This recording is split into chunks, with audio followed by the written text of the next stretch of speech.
बिस्मिल्लाहिर्रहमानिर्रहीम। अस्सलाम वालेकुम। आई एम ख्वाजा मोहसिन इनाम। स्टूडेंट्स, आज हम डिस्कस करेंगे exercise 12.2। Exercise 12.2 is about solution of right triangle. आपको याद है सॉल्यूशन ऑफ ट्रायंगल के से क्या मुराद है? जी, हमने लास्ट लेक्चर्स में डिस्कस किया था सॉल्यूशन ऑफ अ ट्रायंगल। क्या मतलब है इसका? जी, the process of finding unknown elements of a triangle is called solution of triangle। हमने यहां बात करनी है specifically solution of right triangle की। हमने ये भी डिस्कस किया था कि right triangle क्या है। क्या है right triangle? जी, एक ऐसी ट्रायंगल जिसका एक एंगल राइट हो, यानी 90 डिग्रीज हो। आइए राइट ट्रायंगल को डिस्कस करते हैं और देखते हैं कि वो कौन से टूल्स हैं कि जिनकी मदद से हम किसी राइट ट्रायंगल को सॉल्व कर सकते हैं।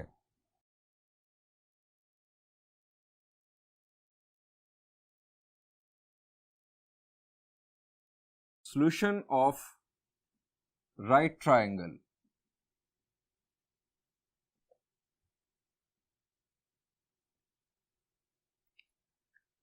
जी स्टूडेंट्स, राइट ट्रायंगल को सॉल्व करना आपने पिछली क्लासेस में भी सीखा होगा।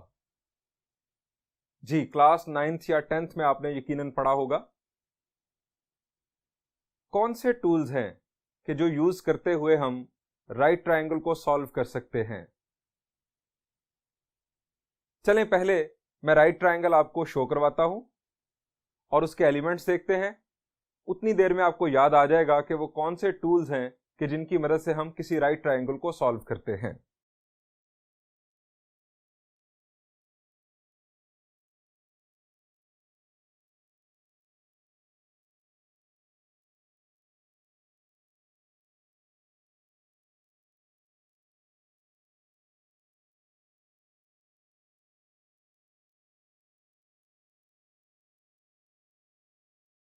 स्टूडेंट्स, आप जानते हैं कि राइट ट्रायंगल एक ऐसी ट्रायंगल जिसमें एक एंगल 90 डिग्रीज हो।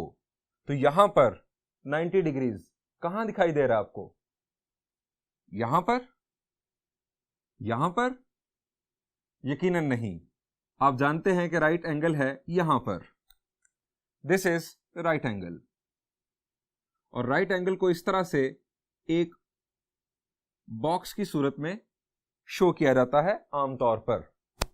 यानी अगर कहीं पर इस तरह से बॉक्स बना हो तो आप समझ जाएं कि ये राइट एंगल है। अब ये है राइट एंगल और ये बन गई हमारे पास राइट ट्रायंगल। हमें अब देखना है कि इसके अंदर जो डिफरेंट साइड्स हैं वो क्या कहलाती हैं। ये हमारे पास राइट एंगल, तो ये दोनों साइड्स, इनके नाम क्या हो सकते हैं? जी, आप यकीनन जानते हैं इनके नाम। जी, इनमें से एक परपेंडिकुलर और एक बेस। अब परपेंडिकुलर कौन है, बेस कौन है, इसका फैसला कौन करता है? जी, इसका फैसला करता है एंगल, एक्यूट एंगल, या ये वाला या ये वाला। अब मैंने ये एक्यूट का वर्ड क्यों यूज कर दिया? एक्यूट का मतलब लेस देन 90। हमारे पास ये एंगल हो गया 90। ट्रायंगल के तीनों एंगल्स का सम आप जानते हैं 180 डिग्रीज। इसका मतलब है कि इन दोनों एंगल्स का सम 90 होगा। अब ये दोनों एंगल्स का सम अगर 90 होगा तो इसका मतलब है कि दोनों एक्यूट एंगल्स होंगे। अब हम बात कर रहे थे कि इन दोनों में से परपेंडिकुलर कौन है और बेस कौन है, ये फैसला करता है एंगल। फर्ज करें कि हम ये एंगल कंसीडर करते हैं। अगर इस एंगल को हम रेफरेंस बनाएंगे तो एंगल की opposite side, this side will B perpendicular and adjacent side will B base. यानी फैसला सिर्फ परपेंडिकुलर और बेस का होना है, थर्ड साइड हमेशा हाइपोटेन्यूज है। अगर हम ये एंगल कंसीडर करेंगे तो इस एंगल की अपोजिट साइड कौन सी है? This one. This will be perpendicular and this is adjacent side, this will be base. So perpendicular और base का इन्हिसार है एंगल पर कि कौन सा एंगल आप कंसीडर करने जा रहे हैं, कौन सा एंगल आप अपनी ट्रिग्नोमेट्रिक रेशियोज में यूज करने जा रहे हैं। हम नाम देते हैं एलिमेंट्स को, जिस तरह हमने रूटीन में नाम यूज किए जो मैंने आपको लास्ट लेक्चर में बताए थे। हम यहां पर कंसीडर कर लेते हैं ए एंटी क्लॉकवाइज स्टाइल, बी और सी। अब ए के साथ, वर्टेक्स ए के साथ जो हम एंगल कंसीडर करेंगे that will be alpha, and this will be B के साथ beta, and this will be gamma. Vertex A के opposite side will be small a, vertex B के opposite small b, and vertex C के opposite small c. So we have 6 elements, 3 sides and 3 angles. और हमें यह भी पता चल गया कि इन साइड्स में परपेंडिकुलर, बेस और हाइपोटेन्यूज का फैसला कैसे होगा। हाइपोटेन्यूज हमेशा फिक्स रहेगा, परपेंडिकुलर और बेस डिपेंड करेंगे एंगल पर। दोबारा सुन लें, अगर हम एंगल ये वाला कंसीडर करेंगे तो एंगल की अपोजिट साइड मैं लिख देता हूं, आपको याद रहेगा।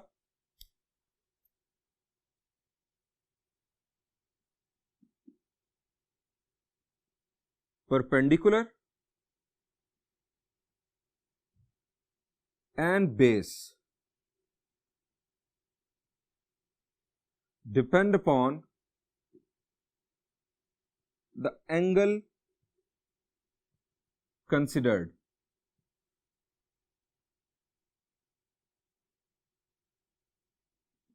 Opposite side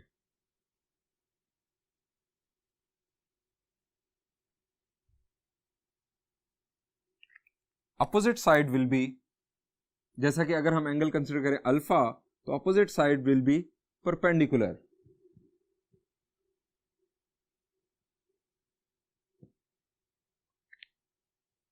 एडजेसेंट साइड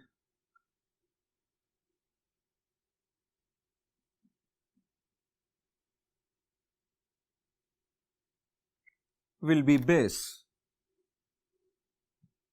और हाइपोटेन्यूज ये थर्ड साइड होगी जो इन दोनों के बाद बच जाएगी। अब हम बात करते हैं टूल्स कि जिन टूल्स की मदद से हम राइट ट्रायंगल को सॉल्व कर सकते हैं। द फर्स्ट टूल, हेडिंग देते हैं tools. Number 1, students, right triangle को जब हम सॉल्व कर रहे होंगे तो एक बात तो तय है कि एक एंगल तो 90 होगा। हमें अगर शेप गिवन होगी तो उसमें हमें नजर आ जाएगा कि ये एंगल 90 है, और या अगर हमें स्टेटमेंट के जरिए बताया जाएगा तो उस स्टेटमेंट से हम ये अखज़ कर लेंगे कि इसमें कौन सा एंगल 90 डिग्रीज है। हमें फर्ज करें एक और एंगल भी साथ गिवन हो, इन दोनों में से कोई एक एंगल, एक्यूट एंगल एक और भी गिवन हो, तो हम ये तीनों एंगल्स, थर्ड एंगल इनफैक्ट, किस तरह लेकर आएंगे जी। यानी 2 एंगल्स गिवन है, थर्ड एंगल फाइंड आउट करना है। क्या करेंगे जी? हम उस फैक्ट को ज़हन में रखेंगे कि ट्रायंगल के तीनों एंगल्स का सम 180 डिग्रीज है, और ये वो फॉर्मूला है कि जो सिर्फ और सिर्फ राइट ट्रायंगल के लिए नहीं है। It is fact, it is reality for all triangles, for any triangle it is true. Alpha plus beta plus gamma is equal to 180 degrees, यानी ये हमारा first formula. It is not true only for right triangle, it is true for any triangle. हम इसके साथ खास तौर पर लिख देते हैं,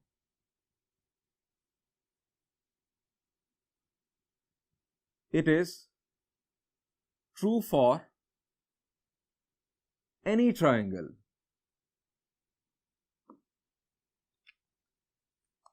नंबर 2, स्टूडेंट्स रिकॉल करें राइट ट्रायंगल को सॉल्व करने का एक और फॉर्मूला जो आपने पिछली क्लासेस में यूज किया होगा। जी, आपको याद आ गया होगा, मेरे इंग्लिश मीडियम स्टूडेंट्स जिन्होंने मैट्रिक इंग्लिश मीडियम में किया उन्होंने पढ़ा होगा पाइथागोरस थ्योरम। पाइथागोरस थ्योरम क्या था? जी बिल्कुल, hypotenuse square is equal to perpendicular square plus base square. और मेरे उर्दू मीडियम स्टूडेंट्स, अब उन्हें अपने आप को अपग्रेड करना है, अपने आप को कन्वर्ट करना है इंग्लिश मीडियम में, इंग्लिश लैंग्वेज में। जी, उन्होंने क्या पढ़ा? पाइथागोरस थ्योरम को उन्होंने पढ़ा मसला फिसागोरस। और क्या था? जी, उर्दू मीडियम स्टूडेंट्स जरा सुन ले, तब उसके बाद फॉर्मूला की बात कर लेते हैं। मैं आपको रिकॉल, बल्कि इनफैक्ट आपको बता देता हूं कि हम ये जो वर्ड यूज कर रहे हैं परपेंडिकुलर या बेस, परपेंडिकुलर जो है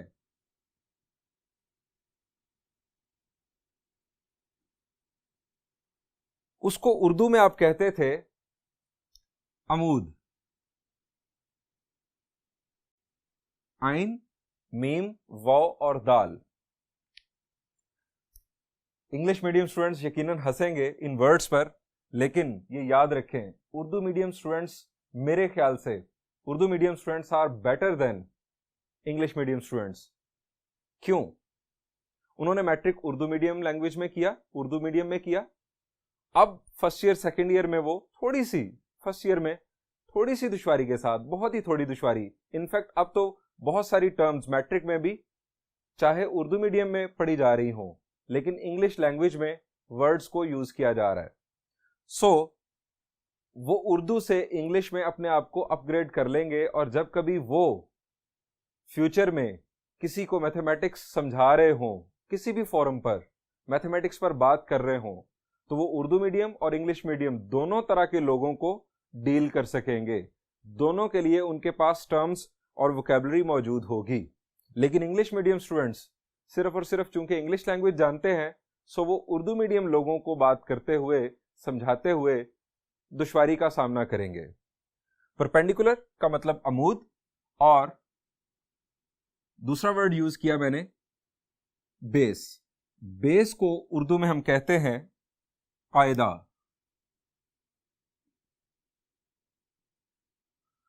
और तीसरी चीज है हाइपोटेन्यूज।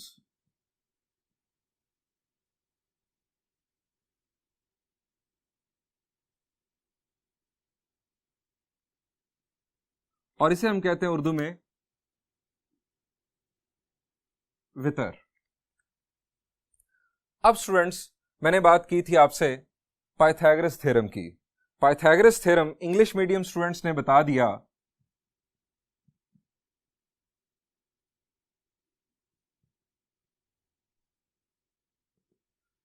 कि वो है hypotenuse square is equal to perpendicular square plus base square. ये बिल्कुल वही है जो आपने उर्दू में पढ़ा। वतर का मुरब्बा बराबर होता है कायदे के मुरब्बा प्लस कायदा का मुरब्बा प्लस अमूद का मुरब्बा। मुरब्बा किसे कहते हैं? जी बिल्कुल, मुरब्बा कहते हैं उर्दू लैंग्वेज में स्क्वायर को। So hypotenuse square is equal to perpendicular square plus base square. अब मजीद बात आगे बढ़ाते हैं कि ये यूज कब होगा। आप इसमें देख रहे हैं कि इसमें तीनों साइड्स का जिक्र है। स्टूडेंट्स, आपके पास अगर दो साइड्स की लेंथ्स गिवन हो, कोई सी दो साइड्स, परपेंडिकुलर या बेस, बेस या हाइपोटेन्यूज, कोई सी दो साइड्स अगर गिवन हो, तो हम उन दो साइड्स को यूज करते हुए थर्ड साइड की लेंथ फाइंड आउट करेंगे by using Pythagoras theorem.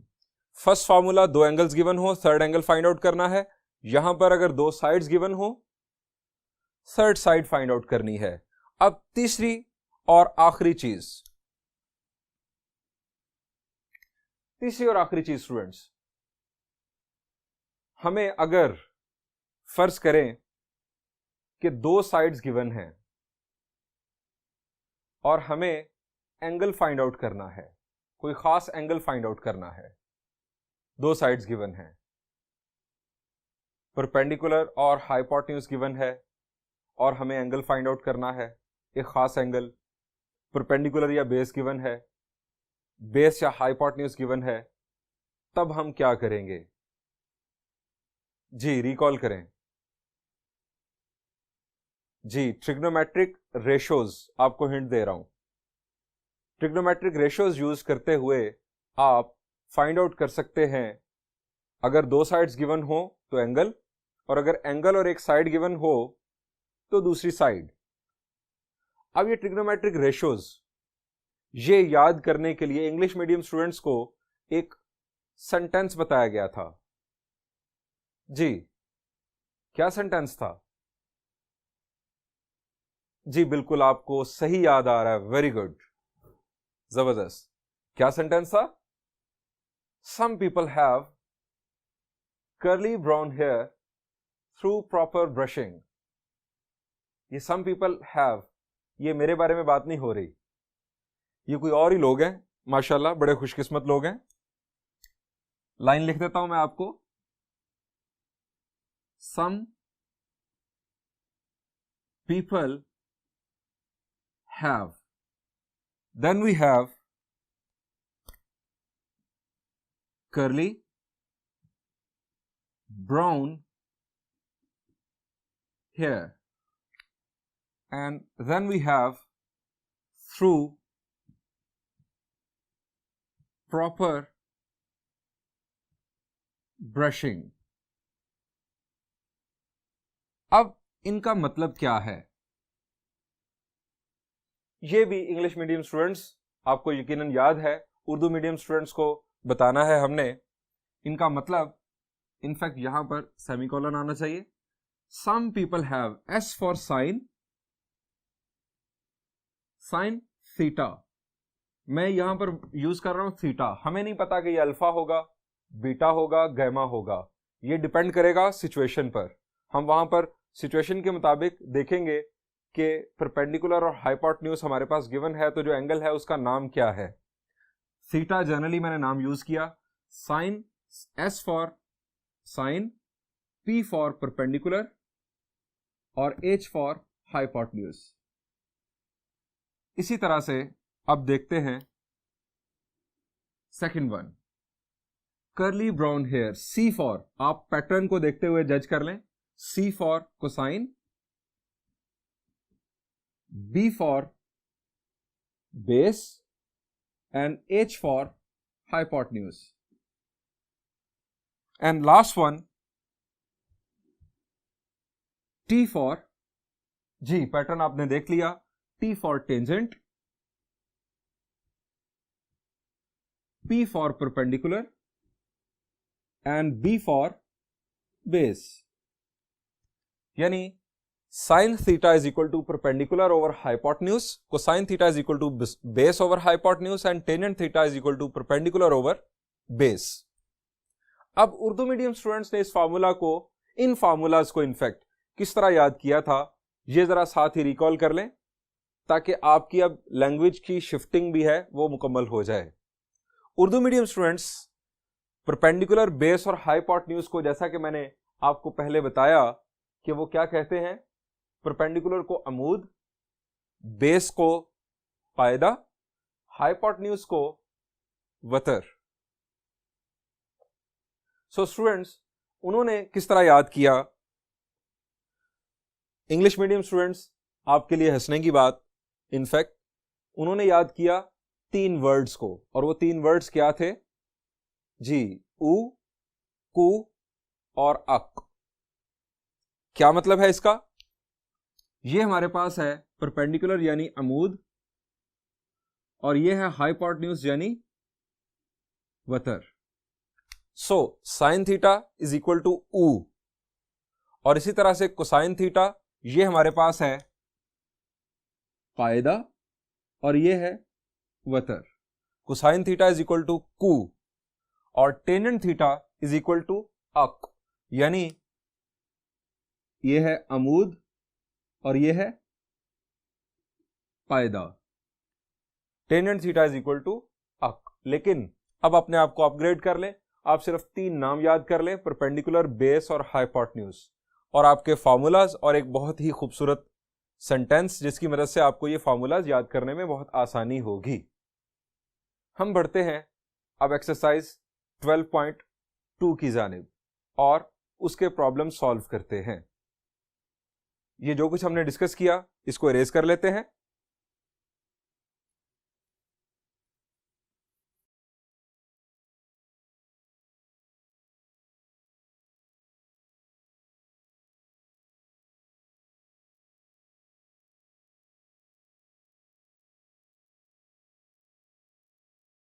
Exercise 12.2,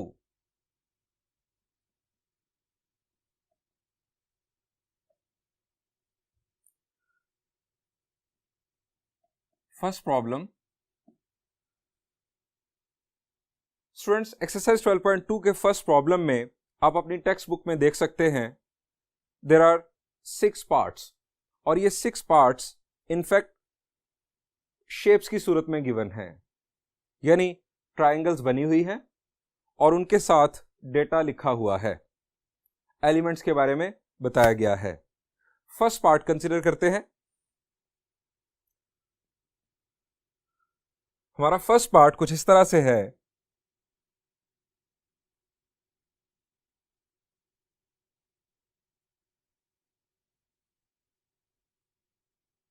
एक राइट ट्राइंगल ड्रॉन है,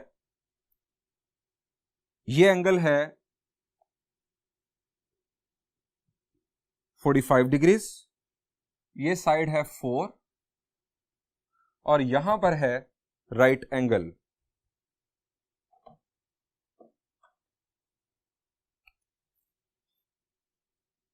यानी यहां पर है राइट एंगल, और हमें कहा गया है कि इस ट्राइंगल को सॉल्व करें। सबसे पहले तो हमें देखना है कि हमें कितने एलिमेंट्स और कौन कौन से एलिमेंट्स गिवन है और हमें क्या फाइंड आउट करना है।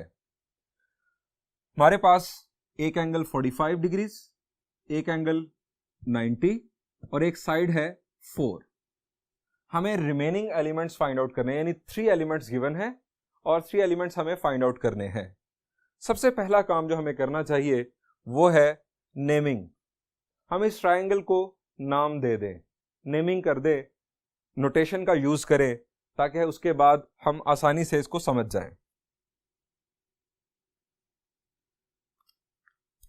यूजुअली हम यूज करेंगे ए, बी और C anti clockwise. Using notation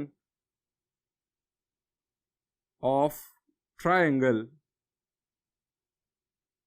we have। अब ए के साथ ये एंगल क्या होगा जी, हम डिस्कस कर चुके हैं। पिछला जो हमने डिस्कस किया उसको जहन में रखें। This is alpha and this angle is beta. This side is जी बिल्कुल ए, बी के opposite side this is small b and c के opposite side this is small c। We have, हमारे पास क्या कुछ है, हमारे पास है angle alpha that is 45 degrees, angle beta that is 90 degrees, और हमारे पास है स्मॉल a दैट इज 4। और हमें फाइंड आउट करना है, हमें फाइंड आउट क्या करना है, हमें फाइंड आउट करना है this one that is angle gamma. हमें फाइंड आउट करनी है साइड सी और साइड बी।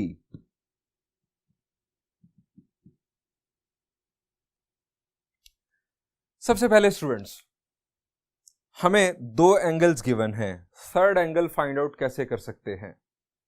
अच्छा, जरूरी नहीं है कि आप मेरे ही सीक्वेंस से चले सोचने के अंदाज में। आप पहले इस एंगल को और इस साइड को देखते हुए आप किसी दूसरी साइड का भी सोच सकते हैं कि वो कैसे फाइंड आउट किया जाएगा। ये कोई जरूरी नहीं कि आप मेरे ही सीक्वेंस से चलें। मैं पहले बात कर रहा हूं कि अगर हमारे पास 2 एंगल्स गिवन है तो थर्ड एंगल कैसे फाइंड आउट करेंगे। जी बिल्कुल, हमारा फर्स्ट टूल जो हमने डिस्कस किया, sum of all the angles of a triangle is equal to 180 degrees, यानी as alpha plus beta plus gamma is equal to 180 degrees. और ये भी याद रखिए, it is true for any triangle ABC.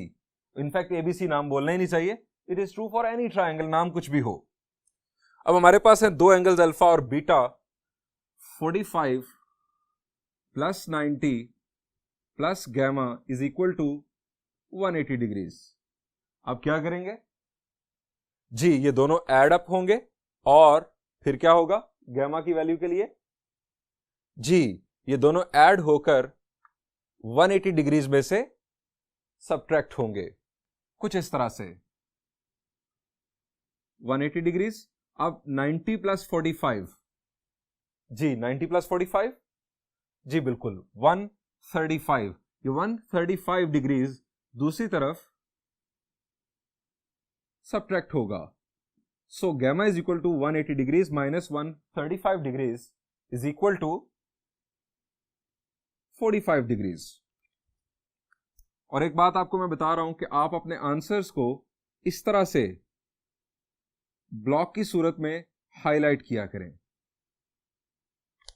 यह बहुत बेहतर प्रैक्टिस होगी। इनफैक्ट आपके प्रॉब्लम में आपका सॉल्यूशन, आपका फाइनल आंसर हाईलाइट होने से आपको यह फायदा होगा कि एक तो जाहिर बात है आप देख सकते हैं कि ब्यूटी आएगी, दूसरा इसकी सिग्निफिकेंस शो होगी कि this is our final answer.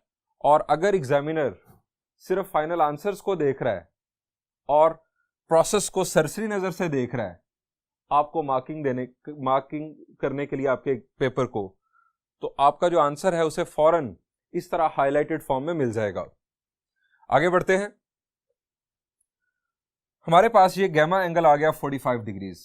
अब आते हैं साइड्स के ऊपर। एक साइड गिवन है, हमें बी और सी स्टूडेंट्स फाइंड आउट करनी है। आप फर्ज करें पहले कि आपको बी फाइंड आउट करना है। अब बी फाइंड आउट करना है, हमें क्या करना चाहिए? हमारे पास बाकी टूल्स क्या हैं साइड्स फाइंड आउट करने के लिए? जी, एक हमने पढ़ा पाइथागोरस थ्योरम। पाइथागोरस थ्योरम कब यूज करते हैं? जी, पाइथागोरस थ्योरम है in fact hypotenuse square is equal to perpendicular square plus base square. यानी अगर दो साइड्स गिवन हो तो थर्ड साइड फाइंड आउट करने के लिए, लेकिन हमारे पास है सिर्फ एक साइड। इसका मतलब है पाइथागोरस थ्योरम फारिग, फिलहाल फारिग। अब आ जाएं अपने तीसरे टूल पर, दैट वाज जी trigonometric ratios. Some people have curly brown hair through proper brushing. अब इन ट्रिग्नोमेट्रिक रेशियोज को यूज करने के लिए आपको किसी एंगल को रेफरेंस बनाना है। अब आपके पास तीनों एंगल्स मौजूद हैं। एक्यूट एंगल को रेफरेंस बनाना है, इसलिए 90 को तो छोड़ दें, आप इसको तो फारिग करें। ये एंगल इसमें यूज अब नहीं होगा। आप आ जाए अल्फा और गैमा पर। अगर आप अल्फा यूज करेंगे तो क्या होगा? अल्फा यूज करेंगे, this one will be perpendicular, this one will be base. Hypotenuse ने अपनी जगह पर फिक्स रहना है। लेकिन अगर हम गैमा यूज करें तब क्या होगा? जी, गैमा यूज करने की सूरत में opposite side, this one will be perpendicular and this side will B base. यानी अगर आप एंगल चेंज करेंगे तो परपेंडिकुलर और बेस आपस में स्विच ओवर हो जाएंगे। हम कंसीडर करते हैं इस एंगल अल्फा को। अब एंगल अल्फा कंसीडर करेंगे तो हमारे पास परपेंडिकुलर मौजूद है, तो हमारे पास जो अननोन साइड है दैट इज हाइपोटेन्यूज।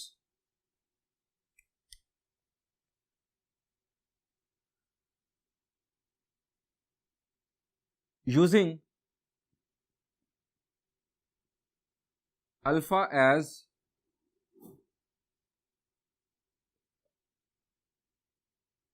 रेफरेंस, अल्फा को हम रेफरेंस के तौर पर यूज कर लें अगर, वी हैव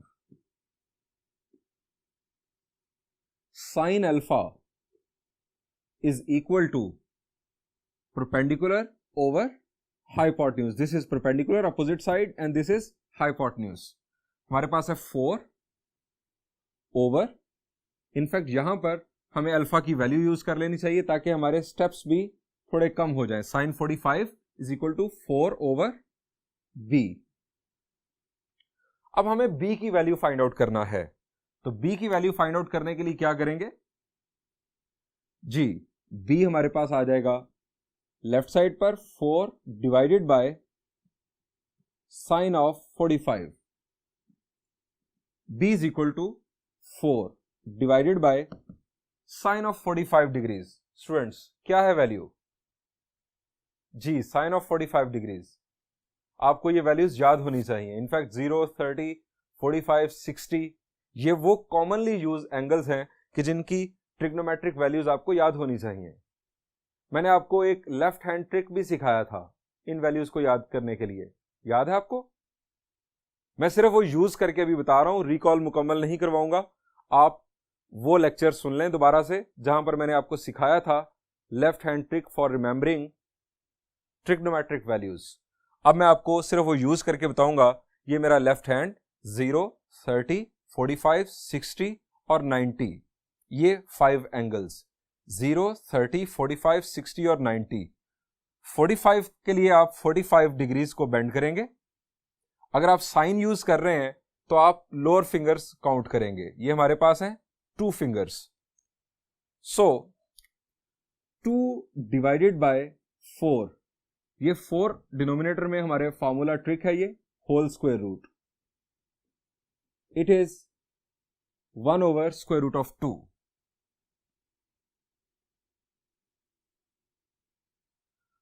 अब इसको सिंप्लीफाई अगर हम करेंगे तो 1 over square root of 2, square root of 2 students कहां शिफ्ट होगा? जी बिल्कुल, ये शिफ्ट होगा न्यूमरेटर में, यानी b की वैल्यू कुछ इस तरह से आएगी 4 स्क्वायर रूट ऑफ 2। आप सोच रहे होंगे कि हमने यहां पर कैलकुलेटर यूज नहीं किया और इसको डेसिमल फॉर्म में क्यों नहीं लिखा। आप अगर इस फॉर्म में इसे छोड़ देंगे it is better. Decimal form में आप जानते हैं कि अगर आप जाएंगे तो हमारे पास जो ये होगा √2, ये होगा नॉन टर्मिनेटिंग डेसिमल। सो बात चलती चली जाएगी। आप इसे इस फॉर्म में दें, ये ज्यादा खूबसूरत है देखने में। डेसिमल फॉर्म में आप उस वक्त जाएं जब आपको कहा जाए, या इनफैक्ट आप कोई वर्ड प्रॉब्लम सॉल्व कर रहे हो जिसमें आपको एक्यूरेसी रिक्वायर्ड हो कि आपने एग्जैक्टली वैल्यू बतानी है कि इतने मीटर्स, इतने सेंटीमीटर्स ये आंसर आता है। ऐसी सूरत में रहने दें। या डेसिमल फॉर्म उस वक्त आप चले जाएं जब आपकी मजबूरी हो। मजबूरी क्या हो सकती है? यहां पर आपके पास एंगल था 45, हमें इसकी वैल्यू साइन वैल्यू याद थी तो हमने ये लिख ली। अगर यहां पर होता साइन ऑफ 48 डिग्रीज तो हमें याद नहीं होनी थी, हमने जाना था कैलकुलेटर पर। कैलकुलेटर ने हमें बतानी थी वैल्यू अपने अंदाज में डेसिमल फॉर्म में, तो फिर हमारा आंसर मजबूरन डेसिमल फॉर्म में ही आता।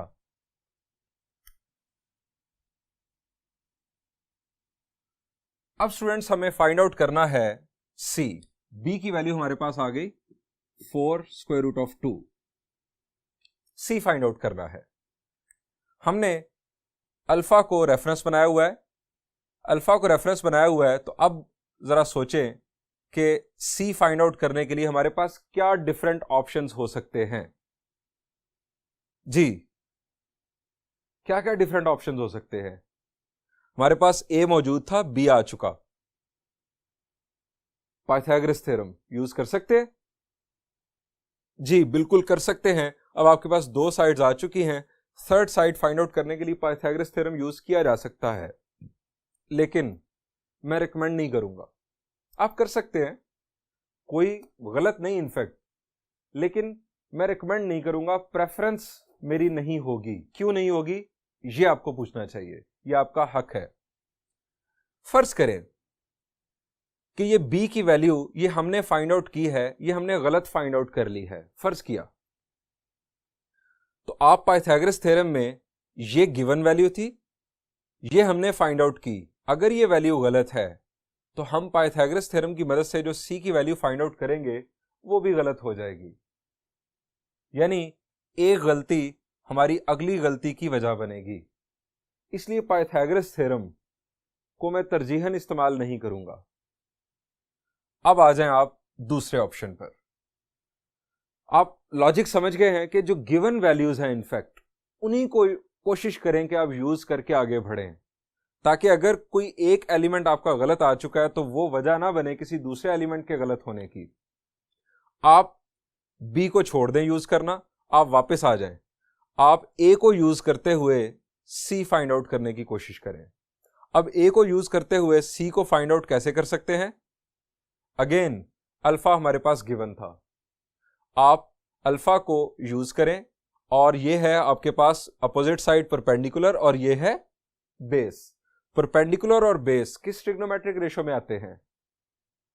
जी यकीनन परपेंडिकुलर और बेस आते हैं टेंजेंट में। सो टेंजेंट यूज करते हुए मैं सी फाइंड आउट कर सकता हूं।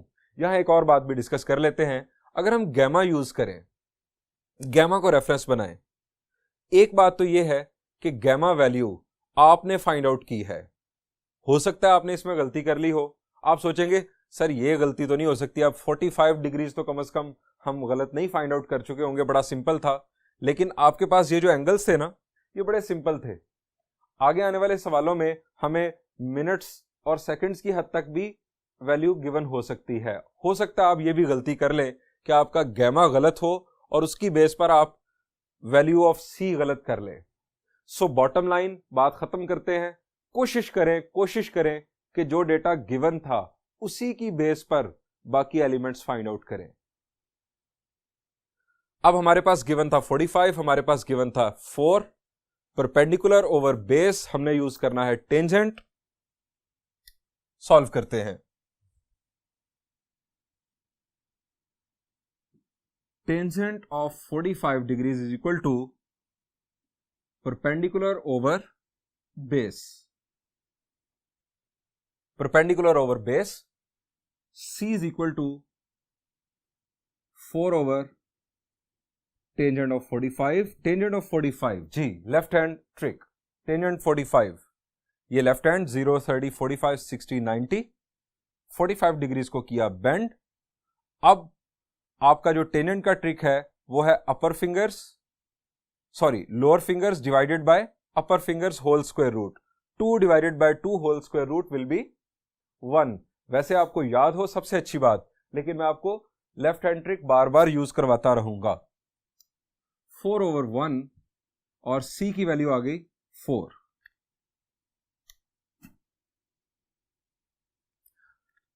स्टूडेंट्स कंक्लूड करते हैं, हमें गिवन थे 3 एलिमेंट्स और रिमेनिंग 3 एलिमेंट्स 1, 2 और 3 ये हमने फाइंड आउट कर लिए। इस प्रॉब्लम का सॉल्यूशन यहां पर एंड हुआ। बढ़ते हैं नेक्स्ट प्रॉब्लम की जानिब।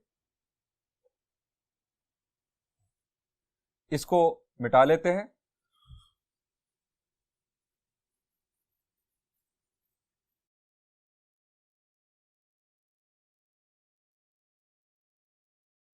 जी नेक्स्ट कंसीडर करते हैं थर्ड पार्ट।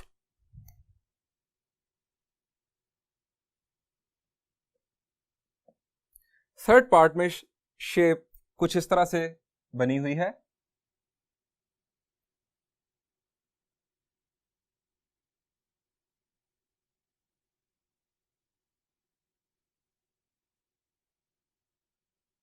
यहां 5, यहां 10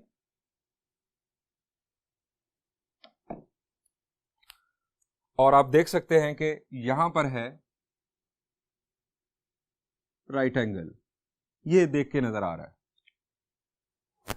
इस तरह से गिवन हमें सॉल्व करना है ट्रायंगल को। हमें कहा गया solve the triangle. By solving a right triangle we mean to find unknown elements. Unknown elements find out करने के लिए हम नेमिंग करते हैं। अगेन कोशिश करते हैं हम कि हम जो नेमिंग है वो एंटी क्लॉकवाइज हो। आप इसे इस तरह से एंटी क्लॉकवाइज कर लें, यहां से स्टार्ट ले लें, हम यहां से स्टार्ट ले लेते हैं, घबराना नहीं। आप ए बी सी यहां पर कर लें, आप एंटी क्लॉकवाइज ए बी और सी यहां से स्टार्ट ले लें, ए बी सी, इससे कोई फर्क नहीं पड़ना। असल चीज है आपका कॉन्सेप्ट ए बी और सी। इसका मतलब क्या हुआ, ये साइड क्या है जी, ये वर्टेक्स अपोजिट सी, वर्टेक्स सी के अपोजिट है, तो ये है स्मॉल सी और ये जी बिल्कुल ये है स्मॉल ए। हमें फाइंड आउट करना है बी और ये एंगल सी के साथ ये है गैमा, ये एंगल है बीटा और ये एंगल है अल्फा। गिवन क्या है, फाइंड आउट क्या करना है, हमें मालूम हो गया। Using notation on triangle we have, हमारे पास है a is equal to, sorry a मैंने अल्फा लिख दिया, a is equal to 5, c is equal to 10 and gamma is equal to 90 degrees. हमें फाइंड आउट करना है b, हमें फाइंड आउट करना है अल्फा और बीटा। जी, हमें एंगल जो गिवन है वो है 90 डिग्रीज। अगर हमें एक्यूट एंगल कोई गिवन होता इन दोनों में से तो हम क्या कर सकते थे? जी, हम ट्रिग्नोमेट्रिक रेशियोज यूज कर सकते थे आगे बढ़ने के लिए, लेकिन अब हमें गिवन नहीं, हम ट्रिग्नोमेट्रिक रेशियो यूज नहीं कर सकते। एक एंगल गिवन है तो हम alpha plus beta plus gamma is equal to 180 degrees, ये फैक्ट भी यूज नहीं कर सकते। सो क्या करें? जी, हमें क्या करना है, हमें ए और सी को यूज करते हुए, चूंकि दो साइड्स गिवन हैं, हमें थर्ड साइड फाइंड आउट करनी चाहिए। अब ये दो साइड्स क्या हैं ये हमें देखना है। आप यहां पर आ जाएं, ये दो साइड्स क्या हैं? ये है हमारा 90 डिग्रीज, इसका मतलब है कि ये दोनों परपेंडिकुलर और बेस है, इनमें से एक परपेंडिकुलर है और एक बेस है। पाइथागोरस थ्योरम में कोई जरूरी नहीं है इस बात का फैसला करने की कि कौन क्या है। ये परपेंडिकुलर और बेस है दोनों, यानी हमें ये जो 5 गिवन है या तो ये परपेंडिकुलर है या बेस है। ये तो कंफर्म हाइपोटेन्यूज है। जो साइड्स आपस में परपेंडिकुलर हो, 90 डिग्रीज पर हो, वो है परपेंडिकुलर और base. Third side is always hypotenuse. हमें फाइंड आउट करना है परपेंडिकुलर या बेस। हम पाइथागोरस थ्योरम यूज करते हैं और आगे बढ़ते हैं। यूजिंग पाइथागोरस थ्योरम,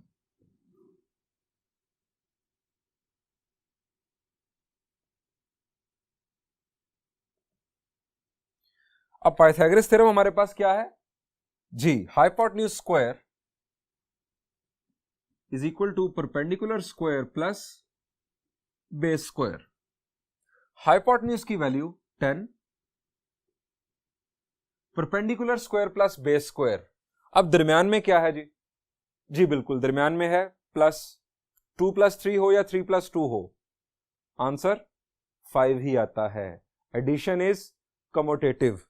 हमें इससे फर्क नहीं पड़ता कि परपेंडिकुलर और बेस कौन है, हम ये वैल्यू एक जो है ये परपेंडिकुलर है या बेस है, हम एक वैल्यू पुट कर देते हैं और दूसरी को हम परपेंडिकुलर या बेस कहकर सॉल्व कर लेंगे। ये हमने पुट किया यहां पर वैल्यू 5 स्क्वायर प्लस, इसको हम कह लेते हैं b, जो हमें फाइंड आउट करना है, b स्क्वायर, जो अननोन था ये साइड, इसे हमने कह दिया b स्क्वायर। अब ये 5 हमें नहीं पता हमने ये परपेंडिकुलर की जगह पर पुट किया या बेस की जगह पर।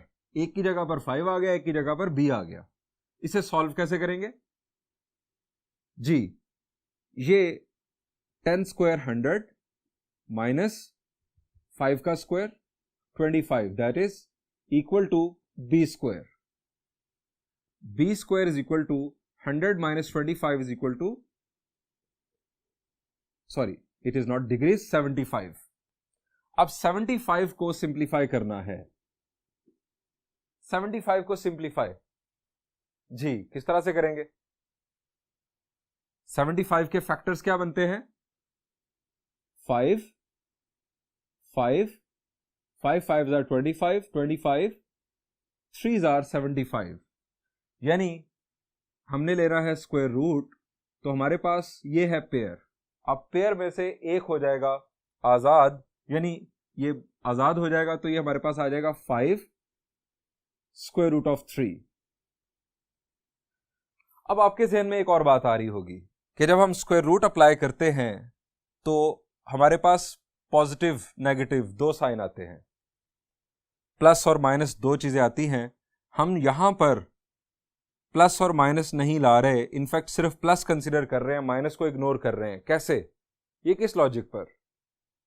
जी, माइनस कैसे इग्नोर हो सकता है? माइनस तो आना था, स्क्वायर रूट अप्लाई किया है, लेकिन माइनस को इग्नोर कैसे कर दिया हमने? जी, बी क्या है? बी है length of side of a triangle that can never be negative. So negative को इग्नोर किया और ये हमारे पास आ गई बी की वैल्यू। अब बी की वैल्यू आने के बाद हमारे पास साइड्स कंप्लीट हो गई। अब हमें अल्फा और बीटा फाइंड आउट करने हैं। अब आ जाएं आप अल्फा फाइंड आउट करने की तरफ, या बीटा भी फाइंड आउट कर सकते हैं।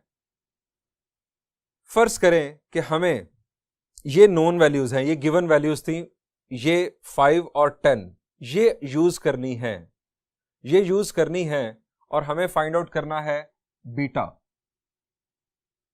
अब बीटा के लिए, एंगल बीटा के लिए ये साइड क्या है? जी, एंगल बीटा के लिए ये साइड है बेस और ये साइड तो हाइपोटेन्यूज ही है। बेस और हाइपोटेन्यूज किस ट्रिग्नोमेट्रिक रेशियो में आते हैं ताकि हम बीटा फाइंड आउट कर सकें? बेस और हाइपोटेन्यूज किस ट्रिग्नोमेट्रिक रेशियो में आते हैं? Base hypotenuse. Some people have curly brown hair through proper brushing. Curly brown hair यानी cosine as cosine of beta is equal to base over hypotenuse 5 over 10। तो ये सिंप्लीफाई करने से हमारे पास 1/2 base is equal to cosine inverse 1/2। अब किस angle का कोसाइन 1/2 होता है, या कोसाइन इनवर्स 1/2 क्या है, या तीसरा और आखिरी ऑप्शन आप यूज कर लें कैलकुलेटर। जी, किस एंगल का कोसाइन 1/2 होता है? जी, अच्छे और मेहनती स्टूडेंट्स जानते हैं, that is 60 degrees. So beta is 60 degrees.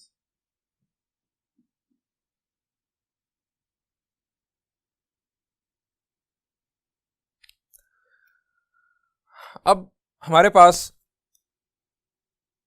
ये बी तो पहले आ चुका, बीटा भी आ चुका, गैमा हमारे पास मौजूद था, बीटा आ चुका। अल्फा कैसे फाइंड आउट करेंगे? We have two angles, how can we find third angle?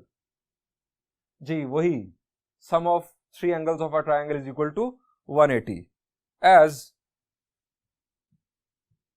Alpha plus beta plus gamma is equal to 180 degrees. Alpha की वैल्यू हमने फाइंड आउट करनी है, बीटा की वैल्यू 60 डिग्रीज, गैमा है 90 degrees. Alpha is equal to 180 degrees minus 60 degrees minus 90 degrees, that is 90 और 60 का सम। जी, 90 और 60 का सम है 150। 180 minus 150 is equal to 30 degrees. हमें 3 एलिमेंट्स गिवन थे और 3 फर्दर एलिमेंट्स हमने फाइंड आउट कर लिए। यहां पर इस प्रॉब्लम का सॉल्यूशन एंड हुआ। कीप इन माइंड कि हम ये अल्फा और तरीकों से भी फाइंड आउट कर सकते हैं। और किन किन तरीकों से फाइंड आउट किया जा सकता है, मैं आपसे ये कहूंगा कि आप ये एक्सपेरिमेंट खुद करें। इस एक्सपेरिमेंटेशन में ही आपकी असल लर्निंग होगी। यहां पर फिलहाल हम इस सॉल्यूशन को एंड कर रहे हैं।